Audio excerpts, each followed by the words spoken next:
live here with Angie Moon, who is a leftist and a activist as well as well, why don't I just let you introduce yourself because you'd probably better describe yourself than I could. Okay, so hi, I'm Angie Moon. Politically, I describe myself as a left libertarian independent, and what I mainly do is talk about music from like a social justice representation sort of angle. So my blog is called The Diversity of Classic Rock. You can find it on crazyonclassicrock.com.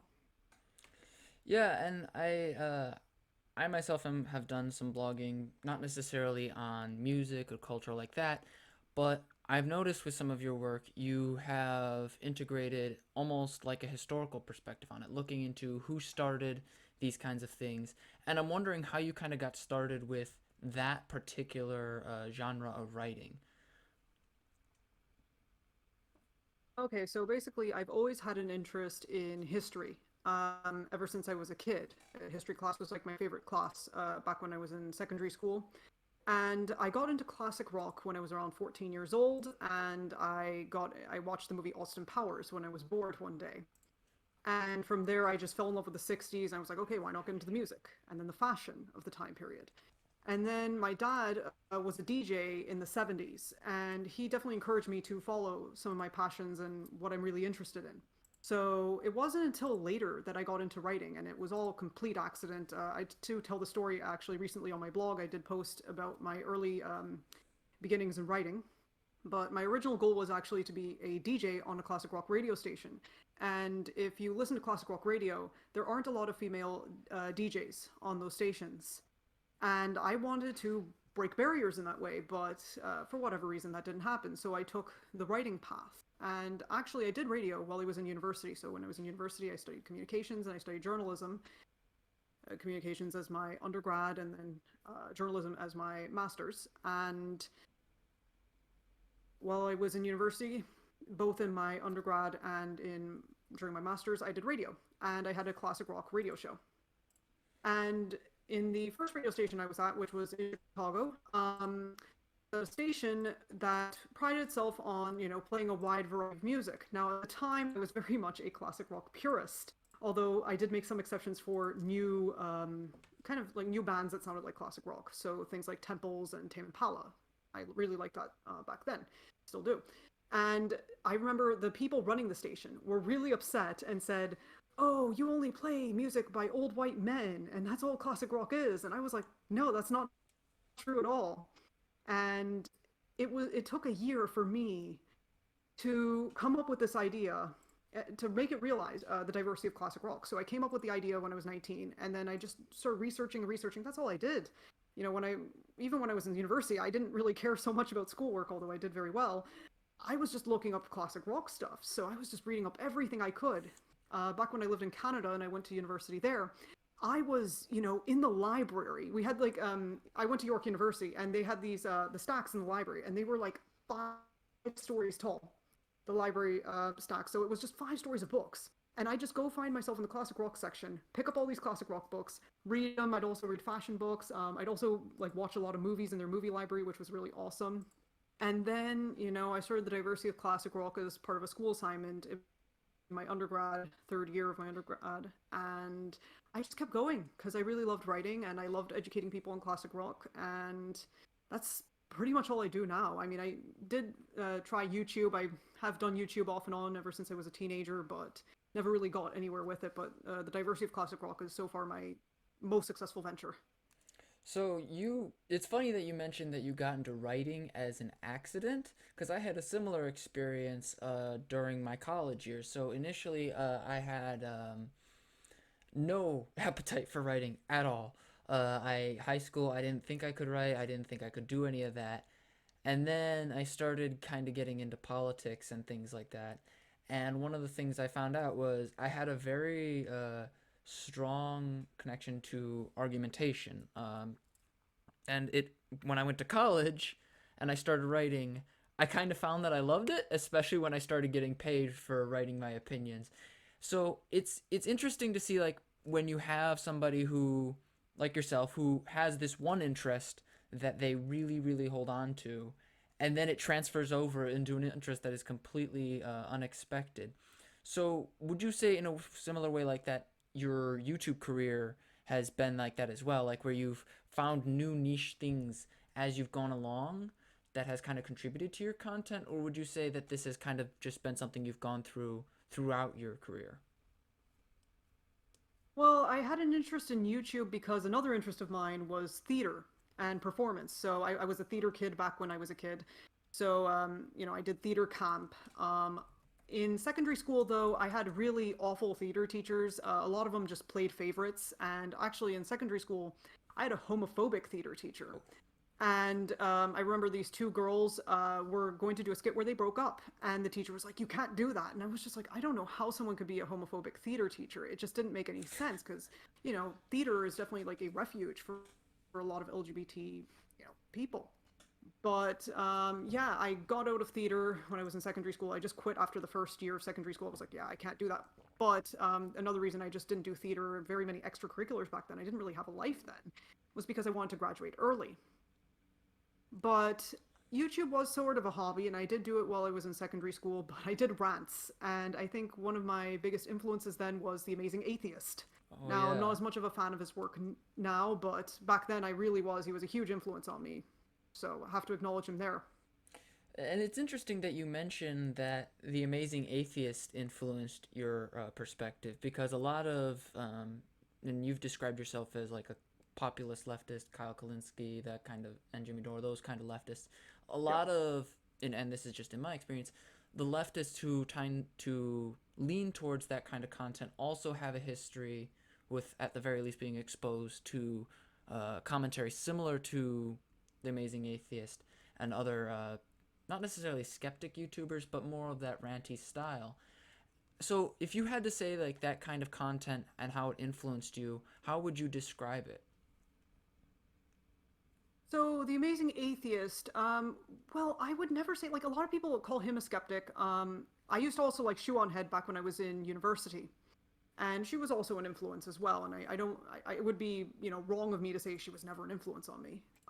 But I think what people do get wrong about Shoe and Amazing Atheist is that a lot of people characterize them as right wingers because they are against PC culture or they have a bit of an edgy sense of humor. And I'm like, I think you can have those things and still be a leftist. I mean, Kyle Kalinske is very much like that. Jimmy Dore is very much like that. Joe Rogan's not a leftist, but yeah, Joe Rogan, his sense of humor isn't very PC at all. But at the end of the day, I think he'd find that he does support a lot of things that people on the left do. So yeah, I think it was also just a frustration with a lot of PC culture stuff because I did experience that a bit in secondary school where I remember I was trying to do a little sketch comedy and they were like, you can't make that sort of joke. And I was like, but why? They're like, oh, someone will get offended. I'm like, no one's going to get offended by this. So you And would. I think that's, Oh, sorry. Go ahead. yeah, no, go ahead. So what I'm getting from what you're describing is more or less you can have this form of edgy content and this kind of ranty style while at the same time still upholding many of the principles that many more PC left wingers also hold to, and that they're not mutually exclusive. Um, it's funny that you mentioned that because a lot of the content that I see, even among left like people that would describe themselves or be described by their critics as PC, does still have edgy commentary laced into it. So if you had to, oh, sorry about that, I got a little distracted by something on the computer. If you had to Right. kind of distinguish between like how you see certain members of the PC left versus say people who are more inclined in edgy commentary, do you think that there's like this like absolute distinction, or do you think it's much more interconnected? I definitely think nobody hates leftists more than other leftists. Kind of like the cliche, nobody hates women more than other women. I actually wrote like a little rant about this on Medium today, and I quoted the Kinks song "Hatred a Duet" in it, and it's just about like that song just pokes fun at the two Davis brothers rivalry, and yeah, I think the left definitely hate each other a lot, and I think like here's just what my thought is on this. So I was not I was never an SJW or anything like that. But I think it's just those sorts of leanings and the PC leanings turn a lot of people off. And you do see similar leanings, but just the flip side of the coin on the right. And I think it's just a lot of people just get hung up on the small differences. Like there's a narcissism of small differences between, people who, are 90% in agreement, 80% in agreement, maybe 70% in agreement. I think I found on Twitter, on my various adventures on there, that Oh I've Lord. had more fierce disagreements with other leftists than I have with right wingers or neoliberals or centrists, which I found very odd. I think they just come to me just expecting, an opposition to what they believe, and maybe I've opened some of their minds. I really hope I have. I know that I've learned things from following people from other sides, but oh my gosh, where was I on this? Like just the left and like the SJW side versus the anti or not the anti but like the PC side versus non PC Yeah. side. Like I never thought that the SJWs or PC side. I keep using old language here, but I never thought that they had bad intentions. I think I think almost all of them are good intentioned people. It's just I think we have different ideas of what's best for the left or what's best for the future of, the country, the world, whichever scale we're talking about. Oh, that's actually kind of interesting because a lot of times when you see these distinctions between the non-PC left and the PC left, there's a lot of demonization and things like that. So it's actually kind of cool to see that you have pointed out that it's not necessarily a matter of personal character, but a matter of ideas and consequences of those ideas. Um, but circling back to what we were talking about earlier with the diversity of rock program that you kind of set up, I was curious what motivated you to kind of take that stuff and go into like interviews and eventually like video essays and politics, because while some might not necessarily see the diversity in as a political enterprise in like public discourse, you seem to have found that niche connection between diversity in classical rock and online commentary. Yeah, it's really interesting how like politics are seen in both, and I think it's just I actually have done a whole series on my blog about political classic rock songs. So I think I did a four-part series on that, and I want to do a fifth part, but this time about socialist lyrics, because I think a lot of people are afraid of the word socialism. And yeah, I think it's just I see those things as just very separate. Like what I did on YouTube and all the politics stuff, I try to keep that separate from my blog because, like, what I do on my blog is I want to make it my happy place where I can talk about music because it does cheer me up in just such a depressing world. Because I moved around a lot as a kid, I struggled with depression, I struggled with anxiety, and music was always there for me. Movies were always there for me, cartoons were always there for me, media was always there for me. And I think when I do the diversity aspect of my blog, it isn't just about ethnicity. I think that's what some people might be confused if they see the title. They're thinking, oh, all she's going to do is just race bait and talk about the race of this musician, the race of that musician, and talk all about their sexuality and all that. And I'm like, no, I mean, it's about the people behind the music. And each person has an interesting story behind them. And, diversity is more than just ethnicity. It's more than just sexuality. It's more than gender. It's more than all that. I mean, everybody has their own unique story. And I don't like that people will, just judge based on, visuals and their site based on, oh yeah, they think this group is not diverse or that group's not diverse. I mean, everybody's very different. And I guess, as my dad always put it, people are all individuals. Treat everybody as an individual. Mm. And I'm actually really glad you brought that point up because a lot of times when there's discussion surrounding diversity, some of the critics, particularly on the right, will say things along the lines of, I'm not interested in diversity of identity, I'm interested in diversity of ideas, as if those things are mutually exclusive. And one of the things that I learned from my bachelor's thesis in history is that there is a lot of intersecting ways in which identity and ideas can be interconnected. Like if you talk about how a bisexual artist is making music, the ideas that influence that music come from that person's experiences. So I'm curious how you've kind of encapsulated that in your blog while also dealing with the ways in which people perceive diversity, uh, and how you've navigated that. So what do you want me to talk about? Like, I'm a little confused. I'm like, No, I'm sorry, sorry. it just got a little jumbled up. But Yeah, no basically, worries. the idea is if a person, if a group of people view something as inherently focused solely on identity, how do you show them that there's more to it than that, while also still getting them to listen to you in the first place? I think I just, I explain it like, I mean, I introduce myself in my blog. I do talk a lot about my identity throughout my writing.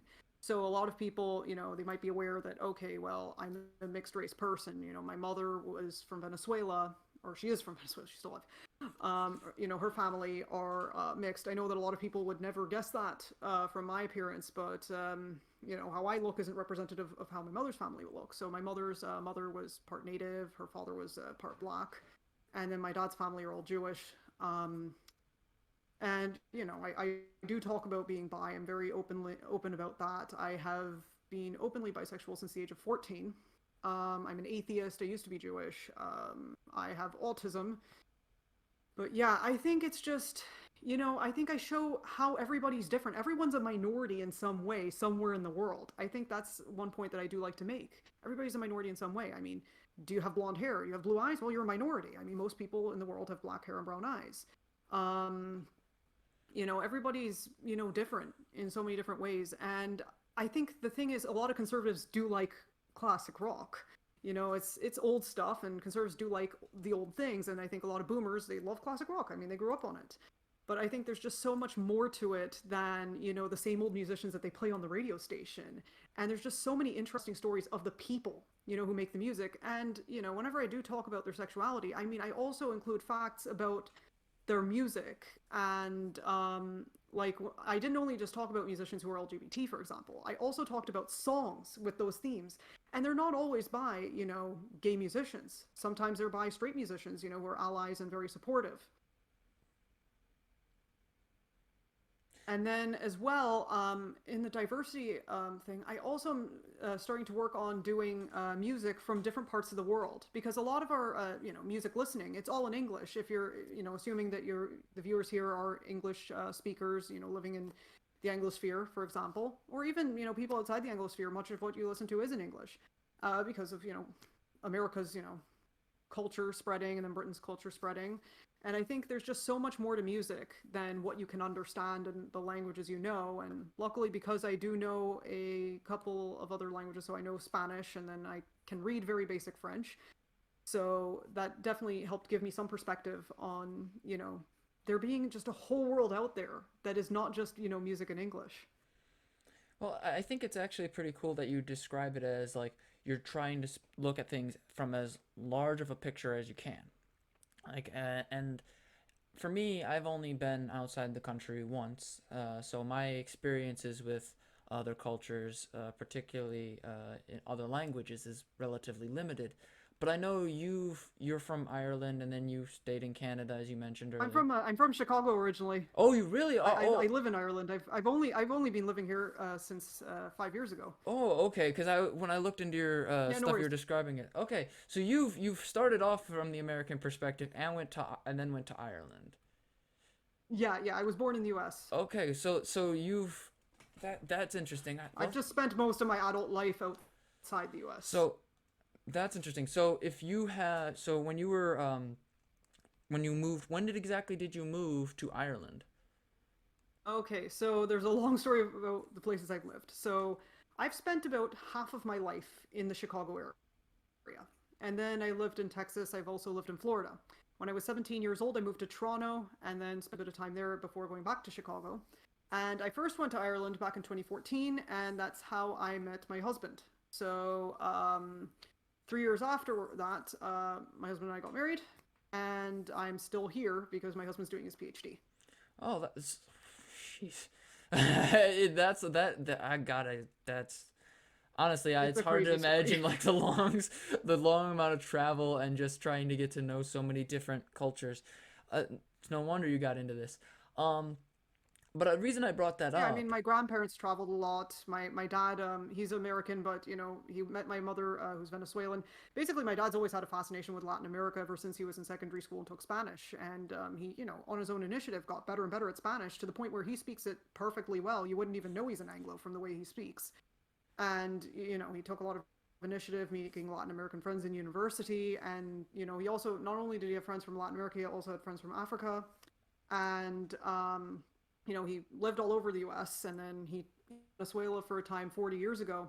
But that's not how he met my mother. He met my mother in Houston, and that was on Halloween 1989. And then, like, less than a year later, my parents were married.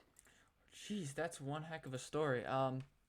But the reason Oh I yeah, my asked, mother, yeah, like my mother just came to the US when she was in her late 20s, just wanting to get out of Venezuela.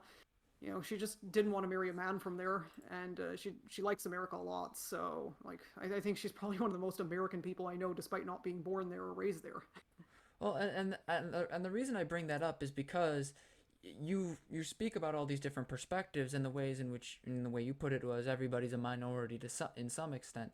So I'm wondering, would you say that your experiences with your family traveling and the constant like movement contributing to your perspective on what diversity means and how that influences music, or would you say that you've Yeah, drawn upon that I in? always, yeah, I always stood out in some way, like ever since I was a kid.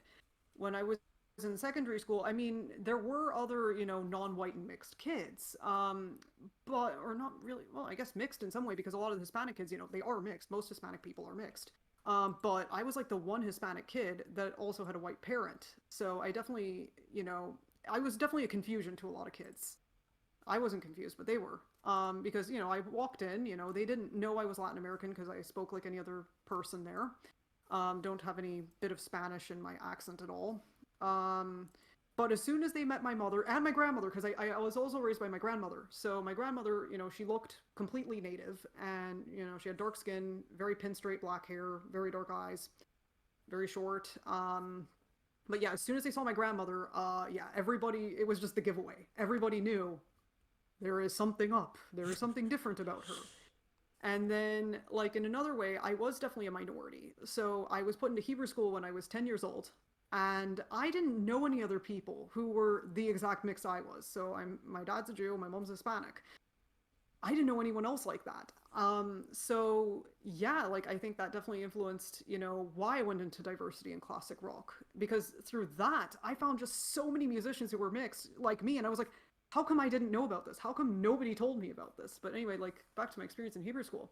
So because my mom's a Gentile, they didn't see me as a real Jew. I was seen as a fake, and that's when I started questioning everything, and that's when I became an atheist when I was 10, because I was like, this doesn't make any sense. So like the whole illusion of religion just shattered. It fell apart. It stopped making sense. And I was like, look, I don't want to be in a place that doesn't accept me. So, I somehow got out of having a bat mitzvah because the timing just worked. My dad, moved around a lot because he switched jobs. And, I was also like dealing with depression due to moving because I'd always lived in the Chicago area before that. And I was living in Texas. And then my grandpa was like, okay, fine, she doesn't have to go get a bat mitzvah. And then I guess they didn't push the issue with my brother, so neither of us, went through all of that. So, like, I do somehow feel like I was born a Jew, so it's not like I don't have any identification with Jewish people or don't understand it, but there are definitely some key, rites of passage that I didn't go through. Hmm. And and so you said that they wouldn't accept you because your mother was a Gentile, correct? Is that I just Yeah, they you would got it make cut me out for me? convert, is what would happen. If I went to a Reform synagogue, I would have definitely been accepted, no question about it. But the nearest synagogue to me was a conservative one. So conservative is closer to Reform than Orthodox if we look at the spectrum, but it is definitely more strict than Reform. But I never observed the Sabbath. I didn't observe any of the high holidays. No, I went to services for Rosh Hashanah, I think, once, and I was kind of falling asleep. I did not like it. So it's almost as if like with your travels and with your experiences, you've both been a part of multiple cultures but also been separated from them to an extent. Like Oh you're yeah, and separated. I feel it here more than anything. Like here where I am in Ireland, so I'm in a college town, and it is very diverse because it is a college town, and there are a lot of multinational companies that are located in Ireland because Ireland is very much a tax haven, very low corporate tax rate. And Europe is becoming more and more diverse every year as it goes by.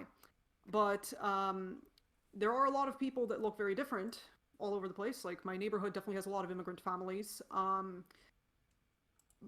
But on the other hand, I don't know anybody of my background. Like, I don't know anybody. I don't know any other Jews. I've never met another Jew here. As far as Hispanics, I have met other Hispanics. I mean, my husband's office is mostly Hispanic. Um, but or not mostly, but there's a number of Hispanic people from there, but there's none who are Venezuelan specifically. But there are some, who are from neighboring countries like Colombia. Yeah, and like for me, because I said earlier, I've only been out of the country once. It's always interesting to see somebody describe their experiences with multiple cultures, and like you can kind of get a sense of it, but you're never really gonna experience it until you run into it. Like for example, Oh, when you I got to see it for yourself. oh yeah, it's interesting because I'm Irish, Italian, Polish, and German, so there's a lot going on there. Oh yeah. And one of the things that I always find interesting about learning about my family is we're actually pretty recent, at least on the Italian side, to America.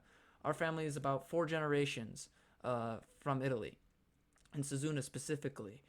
And That's close enough that you could actually qualify for dual citizenship, I think. well, I'll have to look into that. That'd be Yeah, I actually mean, pretty interesting. I have a lot of cousins. A lot of my cousins are part Italian. So like they were even all looking into, oh, can I get Italian citizenship? The problem is there's a long wait list because Italy has a huge diaspora. Yeah. But it's always interesting to see because whenever I've experienced any sect of like foreign culture, whether it's on the North American continent or just in like interactions with people in Europe, like when my interview with the Cavernacle, for example, he's in the UK. It's always been kind of interesting to see, even though there are clear distinctions, there are commonalities as well. And I was wondering, in your experience moving to different countries, what sort of commonalities have you found, and what differences have you seen between like the different people of the world? I think like at the end of the day, people are people, no matter where you go, everybody has emotions, everybody has goals, everybody has wishes, everybody has desires, everybody has their own family traditions, everybody just wants to see their family, everybody just feels love. I think it's just down to like the individual thing and, just being human. That's I think what matters. I think every culture, I think just the differences are all superficial, like it's just, oh, the clothes look a bit different. But really, I mean, the superficial stuff is just, all based on latitude. I mean, skin Mm. color, the only reason that there's just different skin colors is because of different, distances the continents, the parts of the continents are from the equator. That's what resulted in the difference in skin color, hair color, eye color. That's it. It's just the environment, and the weather and all that. It's like, I think people are people no matter where you go. I definitely think there's definitely different cultural expectations for sure, and I think part of that might have to do with history in different places. Like when I was in Israel, I have family there actually.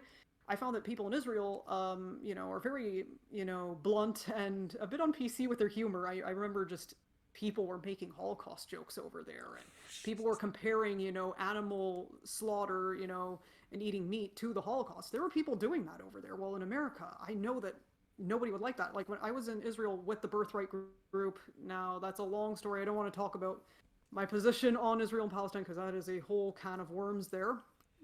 But I don't need to in get effect, I'm spammed not today. like a Let's big, put it that way. I'm not a big pro-Israel person. But Yeah. anyway, um, yeah, the Americans on the tour were just shocked. All of them, their mouths were agape, like, oh my god, did they seriously compare the Holocaust and eating animals? I'm like, look, I mean, that's their culture. It's a bit different. But I do think we need to stop with the cultural relativism. And I was writing a rant on this earlier. I haven't finished it yet, but I do plan on finishing at some point where, certain things, there's a line. You can't, chalk that up to different culture, like things like sexism or homophobia or racism. You can't chalk that up to a different culture. I mean, at some point, there comes a point where you have to, move on and progress. Times have changed. And I think people just have to be accepting. And It's interesting that you mentioned like the distinctions like between like well, not necessarily distinctions, but the problems with cultural relativism, because there's a bit of a debate sometimes in history as to how we look at the past, because hell, even the American culture 50 years ago is different from American culture today. And one of the things that I've always kind of struggled with is where does this idea of like proper culture begin, and where does it get into like jingoism. You know, like a lot of times, unfortunately, some Americans can be quite jingoistic towards other people, um, and others are perfectly capable of doing the same. So I'm curious. I was wondering if you could expand on your thoughts on cultural relativism and the relationship between that and jingoism. Yeah, I think with cultural relativism, the thing is, I don't like this notion that some people on the left have where they hold different cultures to lower standards. I definitely think that is a form of bigotry. I know that some people, that whole soft bigotry of low expectations, that was a quote said by a conservative, but I'm like, look, I mean, the merits of that, if we're just looking at the merits of that, forget who said it. It is true. Like, people have to be held to the same standard, you know is it okay for someone in the Middle East who's Muslim who grew up on that to be sexist to a woman and treat her like second class or to be homophobic? No, that isn't acceptable. That isn't at all. And oh my gosh, sorry, I forgot the question. So I'm just it's all right. I've kind of hit you with some stuff that I didn't initially plan Yeah. on, but Oh, like the jingoism and yeah, and the stuff. jingoism as it relates to the distinctions Right. between criticizing cultural relativism and becoming jingoistic. Right. Like in America, I think like what is American culture? I think a lot of Americans just, they grew up on it or anything, no matter where you're from, whatever culture you grow up with, that's your normal. That is your reference point. You know, that's why I don't like, people screaming too much about, oh, well, you're Americanocentric or Eurocentric. I'm like, but that's what the person knows. I mean, it'd be worse if I tried to speak from another country's perspective as if I, kind of like an Emily in Paris sort of thing, like pretending that I know everything about another culture. That would be wrong.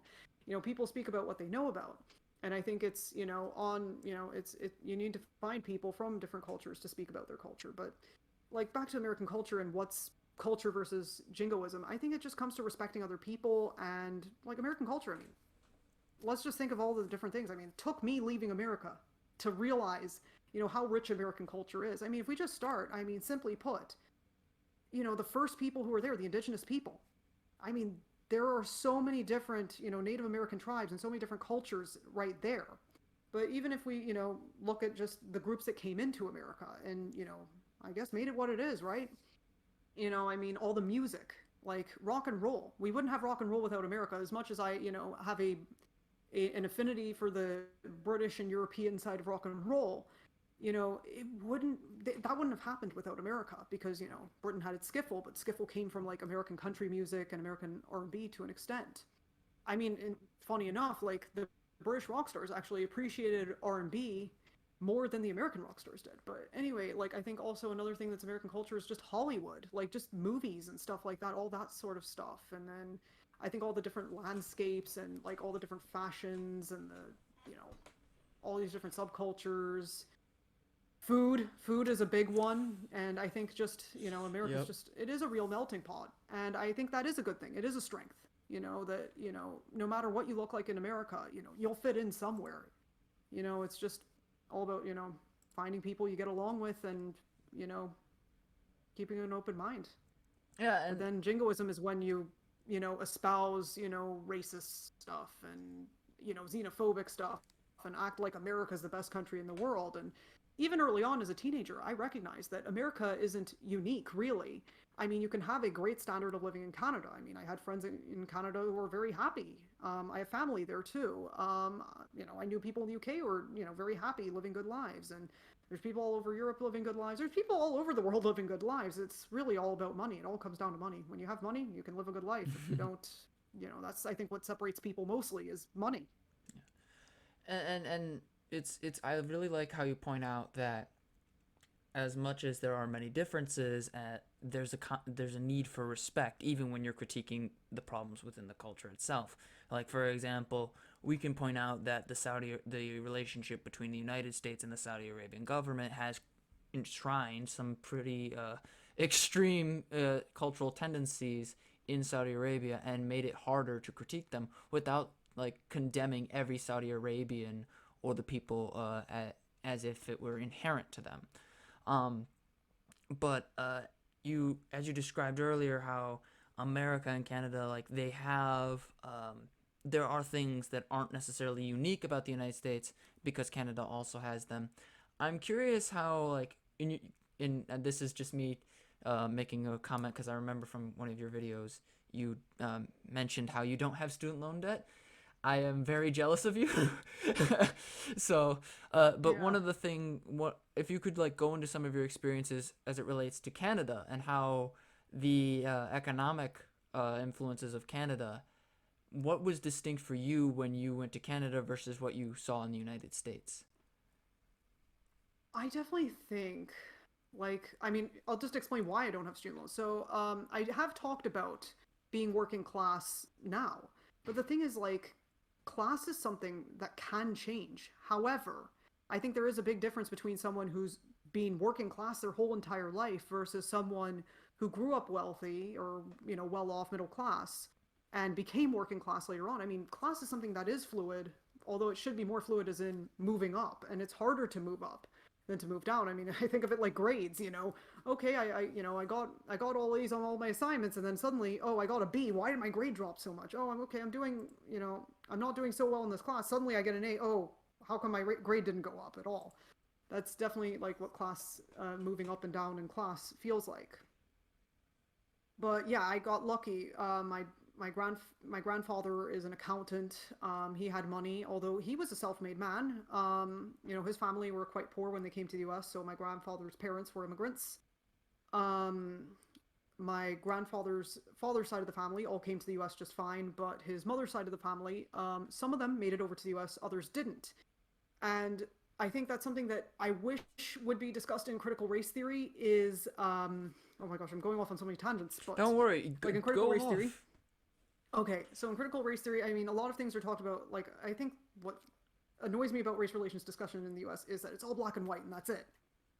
When hardly, like, can we discuss Native Americans? Can we discuss Hispanics? Can we discuss Asians? How come that's never discussed? Like, we hardly ever discussed Asians and their experiences in the U.S. or Hispanics and their experiences in the U.S. We just didn't discuss that at all. Mixed people, again, but anyway, white people weren't even all treated exactly the same in the U.S. One fact that just blows my mind entirely is that as far as presidents, I mean, I'm not going to get all identity politics like, oh, I'd love this to happen necessarily. I'm not, like, for me, it's all about the person's ideas and what's in their heart, not about, what their identity is. But in the US, there has never been a president of Mediterranean or Eastern European descent. There just hasn't been that. I mean, if you just look at the last names, I don't see a single Eastern European name or a Mediterranean name like a Spanish or Italian name, Greek name. You just don't see that. And I think part of it is because those immigrant groups immigrated later, but also those groups were treated worse. And like there was a quota. That's why I think my grandfather's mother's family weren't all able to make it over. So they immigrated over before the quota, but then there was a quota put in on Eastern Europeans and Mediterraneans. And yeah, my family couldn't all make it over. So anybody who was left over there died in the Holocaust. And I didn't know that I descend from a Holocaust victim, not who died. My great great grandfather died in the Holocaust, and then some of my great grandmother's siblings died in the Holocaust as well. Anyone who was left over there died. The entire town died. I think all their Jewish population dead. Oh my God. But yeah, my grandfather, he studied accounting. He went to Ohio State, and he worked very, very hard to get to where he was. I mean, I think he enlisted in the military, but then he almost got sent over to Japan. But because his mother got very sick just in time, right before he was supposed to get on the boat, he went straight from Seattle back to New York City, where he was from, to see his mother. And luckily, she survived. She made it. And then my grandfather just went to university after that, studied accounting. Met my grandmother there. My grandmother came from a well-off family, so it was like it's gonna be weird to use a Disney analogy, but it was like Lady and the Tramp or a situation there. But basically, they lived a pretty good life. My grandmother came from a family. Her father was the first American born in his family, and then then her mother was American as well, but her family were immigrants. But they were grocery store owners in Chicago. They owned the Royal Blue chain. But anyway, then they sold it and things kind of went to shit, but they still had money. And like my dad grew up pretty well off. Like he had a maid as a kid and lived in a pretty well off area, lived in a nice part of Evanston. And yeah, well, my dad went to university. He didn't have to worry about money. My mom, luckily, because she was from Venezuela, her dad was also pretty well off. He was a salesman who was very successful, and my mom got to go to private school. And then in Venezuela, you don't have university tuition. Like university was just being tuition free, at least ever since my mom was a kid. And yeah, like that's something that like that opened my mind. The fact that Venezuela has tuition free university, and that's a developing country. That's not like by our standards now, it's third world now because the wages are so freaking. But there is a huge like wealth disparity in Venezuela. But like my parents definitely both, they're both university educated. My mom studied bioanalysis. My dad was a communications major. My dad used to work in HR. Now he's retired. My mom worked as a phlebotomist, drawing blood. And they always, addressed the importance of education. They made sure to save up money so I could go off to university. Now the thing is, we were living in Florida, and I wanted to go to Canada. I wanted to get the hell out of America because I realized Canada just seems so much better. There was just the government there looks after the people just so much better than in America, at least from my perspective. I mean, now that I've been talking to Amanda, I've learned that Canada isn't the paradise I thought it was because of just how Indigenous people were treated there. And I think I take for granted how good my family had it because my family in Venezuela were native, but they seem to have a pretty good life. No one ever faced any racism in my family back in Venezuela. No one faced anything in Venezuela. It was, life was pretty good there. But I think one thing I liked about Canada was that the tuition just seemed to be a lot lower there than in most parts of the US. And biggest of all, healthcare. Like I knew that healthcare was like something that costs money in America, and it's a necessity. Like I never thought much about like the cost of healthcare. I was like, oh, it's fine. But my dad just noticed the insurance keeps getting more and more expensive, and he worked with trying to pick an insurance plan for the company, and the insurance kept getting more and more expensive. The co-pays kept getting higher and higher. And I remember seeing that in the doctor's office. I was just thinking, we're lucky we can afford that. But imagine if we were a poor family that couldn't afford that and I couldn't get the care that I needed. So I think that's a huge difference in Canada. But even then, in Canada, things aren't perfect. Like I found out that in parts of Europe, dental care is covered. Vision is covered. So if you're in the UK, dental and vision are covered under the NHS, for example. It's even better if you live in Wales or Scotland rather than in England. In England, they just get the worst, but in Scotland it's very, very good because they even have free university tuition up there. Wales, I think prescriptions are free over there, but university is less expensive than in England, but I think it's still, you gotta pay for it in Wales. But yeah, like I think that's what I learned is just other countries have better things than the US. And I was so sick of all the people around me. I lived in a conservative part of Florida. I was like, people were saying America's the best country in the world. How dare you? And I was like, look, there's other countries that have it better. And I was like trying to explain it to everyone, and people just thought it was a weirdo for saying that. But I was like, no, I'm right. And Yeah. I'm lucky I've never been in medical debt. I'm lucky I don't have student loan debt because my family were well off. And I want everyone to have what I had. Or And, have it even better. I want everyone to have it better. well, and that's kind of the description I've gotten when I've talked to people outside of the United States, and how as much as there are good things with the United States and there are a lot of benefits to living here, there are also consequences, in part because of our anti-governmental attitude, I think it is. That there's a certain element of American politics and American political culture that views getting involved in the economy or the government providing some sort of assistance as inherently coercive, either to the person receiving it or to the person who pays the taxes on it. And since we're kind of getting into the economic and political elements of it, I wanted to ask how you really started getting into online political commentary, because you've dedicated a number of essays either to online political personalities or to topics like veganism, which I know very little about compared to you probably. So I wanted to just get your perspective on that, because it's quite a leap from diversity of classical rock to here's everything wrong with Dave Rubin, or Lauren Chen being a fascist for 13 minutes straight. So, my family were always quite political, or at least my dad's side of the family. I can't really say as much about my mom's side of the family. I do know that some people in my mom's family support the PSUV, which is the Socialist Party of Venezuela. And then other people in my mom's family do not support the PSUV. So there's a bit of a divide there, but I never talked politics much with my mom's side of the family. I just haven't been to Venezuela. last time I was there was before Chavez was president. So Chavez, I think, became president. I can't remember if it's 1998 or 1999. But the last time I was there was 1997 when I was 3 years old. So oh my gosh, I'm dating myself there. I'm 27 years old. um, but yeah, my dad's side of the family are all liberal. And we're always very outspoken. Like, politics would always come up at the table, and we'd always have the news on. My dad would always have NBC nightly news, and then MSNBC would always be on, and sometimes we'd have CNN on. Rare occasions, if my dad wants to go rage at the TV, we'd have Fox News, but most of the time he would Why not would he put on do that Fox to News. I guess if he wanted to himself? rage, he'd just put on this. He'd put the sports channel on if he wanted to get angry. I think he just put that on because he yells at the TV if his favorite player just misses a shot or something like that. Oh Lord. But yeah, I mean, politics always came on, came up. My dad's family are all liberal now. Not always like the hippie cool kind of liberal. That's what I thought as a kid. Like, I was like, oh, come on, they're for like feminism and LGBT rights. Like, okay, yeah, they support LGBT people, they support women. But I was like, there's more to being liberal or on the left than that. And I wanted to make liberal, a better, label. But I find that liberalism is just not enough. I think it is right wing.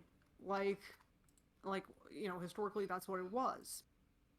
But anyway, my dad watched a lot of Keith Olbermann back when I was a teenager, and I liked Keith Olbermann back then, but that's because I just didn't know better. I mean, there wasn't any progressive media really when I was a teenager. It only came when I was in like university where I'd finally start seeing more and more things. But I associated a lot of these progressive ideas with SJWs back then. And I was like, oh yeah, well, I'm a liberal, but I'm a liberal who likes universal health care. I'm a little bit better of a liberal than, your neoliberal Democrats. And I think as a teenager, I mean, I watched a lot of TV, and back when I was 14, that's when Obama was elected president. And at first I was really excited for Obama, and my whole family were excited for him. And then they were still happy with him. My dad loves Obama so much that he would have signed his he signs his emails really funny, like, okay, this is the family, and then plus Obama, plus my dad's favorite baseball player, and he signs I almost his emails spit in out a my funny drink when I way. heard you say that. Yeah, my dad's crazy. He's funny. But like, I didn't like Obama because it was like he gave up on all the promises, and I was just so frustrated with that. I didn't talk too much about that in my rants. I think I just talked about pop culture rants, but I think I might have ranted a bit about conservatives because I was surrounded by a lot of religious conservatives. I can't remember what I ranted about as a teenager. But yeah, when I was in university, you know, that was Obama's second term as president. Still disappointing. And like, it was very difficult being LGBT, and I think, coming out of the closet and, thinking more about our rights. And the thing is, like, you can't take it for granted that everybody accepts LGBT people. Like, my family were cool with me, being bi, but that wasn't the case everywhere, and certainly not everybody, had the same reception in their own families when they came out.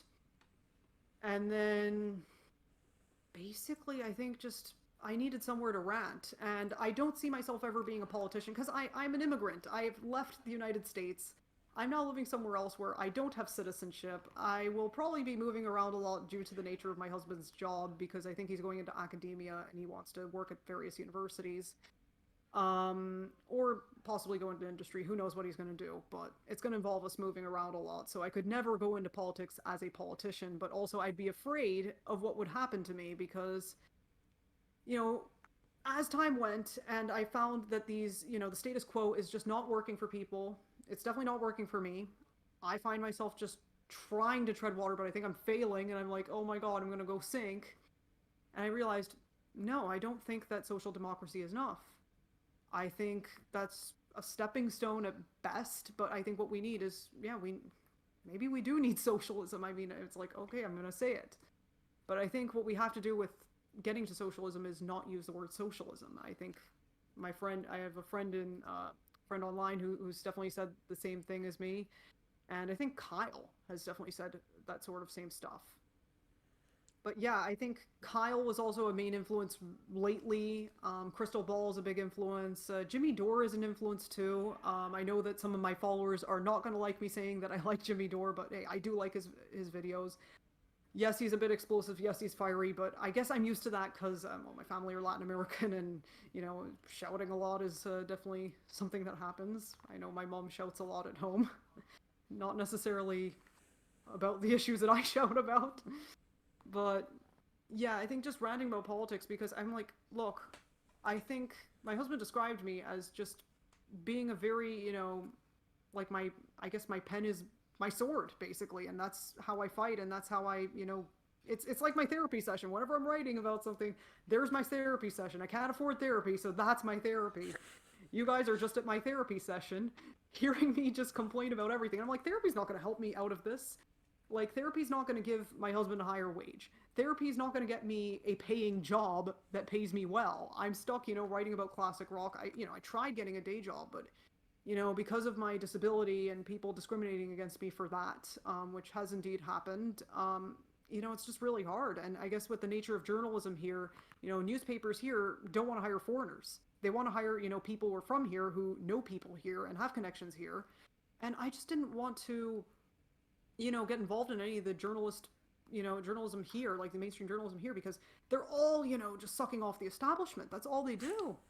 And, I got frustrated with that here in Ireland too. I mean, I've just been like realizing that like, oh my God, the two main parties here are, they're just awful. They both hate poor people a lot.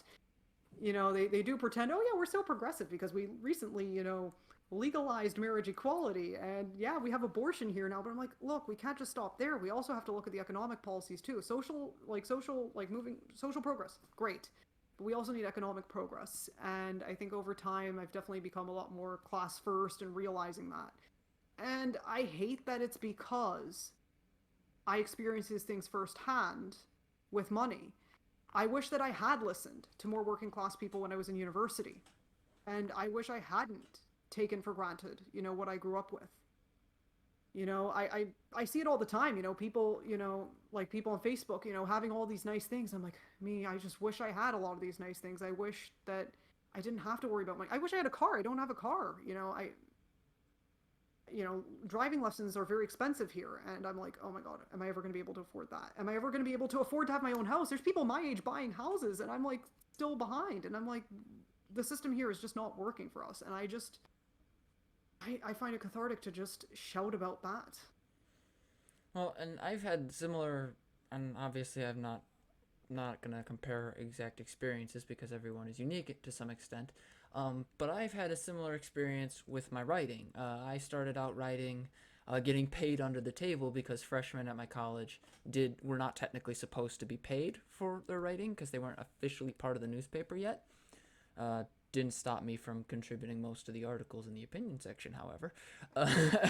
But one of the things that I found was I started to learn how to communicate what I was thinking and clear my mind the more I wrote. The more I was able to figure out, okay, the point A to point B to point C, the more I felt like there was a clarity, a meaning behind my perspective and what I felt about certain things. And from what you're describing, it sounds like you had a similar experience in which writing became your sort of organizational method for the madness that goes on around you in a way. Um, and just to wrap it up, because I don't want to take too much of your time, I was curious when it came to your what your projects are doing and with Diversity of Rock. Are there any interviews that you want us to pay particular attention to? Because I'd be happy to spread them around. Like interviews and articles, Eh, I just say any of them. Like whatever that you love, because I write about such a variety of things. I want people to just, find like there's something for everyone on my blog. I like to think that my blog is like Chinese food. There's something for everyone. I think you'll find something that you like and you're going to find something interesting. And I think the biggest thing that you can do for me, if you can't afford to donate to me on Patreon, I get it because everybody's struggling with money. It doesn't matter how well off you are. I remember Kyle Kalinske just talking about how even the most well off people, can't afford health care. And they're finding that that's a problem, that they can't get the medical care that they need. And I'm like, look, if you can't afford basics, how can you afford to donate to anyone else? But I think the biggest thing that you can do for any online creator is share their work. And I have a lot of, big plans for my blog. I'm not sure if I'm going to be taking a hiatus soon. I'll see. I'm just constantly thinking my writing. That's always what runs through my head. But yeah, absolutely share whatever I do. But I want to say this. I am working on a big project right now, and I will reveal this much. It is a book. I'm working on a book about classic rock. I don't want to elaborate any more on that at this time, but I am working on a book. It is probably going to be self-published because I have no idea if any publisher would want to touch my work. Even though there's not going to be anything political about it, there might be some controversial aspects in it, but I will reveal more once it's finished. I have finished the first section of it, but there are 5 sections, and it is really exciting, this project. I just have to, probably do a one-track mind sort of thing on it. Maybe I have to do that, because I am juggling a lot with my blog. I am the only person that works on the diversity of classic rock. If you just see all that I do, I'm the one making all the Instagram posts. I'm the one doing all the interviews. I'm the one answering all the emails. I'm the one, doing all the researching, the writing, putting together the playlists, doing the graphics, doing everything. If I had the money, I would be hiring someone to help me out with this. But yeah, I think the biggest thing that anyone can do is just spread the word about the diversity of classic rock. My website is crazyonclassicrock.com. I think what I should do is just give you all my links, and I'll so send you them can around. share them. Yeah, absolutely. And I will be sharing this interview on my website when it's up on YouTube and when it's up on Spotify. Absolutely, because I do want to spread this around. I want to also help your podcast as well. Thank you very much. Well, I like to say My pleasure. it has been an absolute pleasure to have you on the show. I really liked your videos. I even watched them when I was on the campaign trail. So I really appreciate you coming on. It Very was pleased to nice hear to that. finally meet you. Thank you so much. Likewise, thank you so much. It was a great opportunity. Thank you very much for watching. If you enjoyed, feel free to like, share, and subscribe. As always, you can check out my social media and other works with the links on my About page. I also wanted to thank you all for getting me to 100 subscribers. I really appreciate it, and I have no idea how I came this far without you. I'm currently preparing to move into my new apartment, so if the video for the 100 subscriber celebration is a bit later than planned, then I apologize for that, but I'll get it as soon as possible. Thanks again for all your support. I couldn't have done it without you.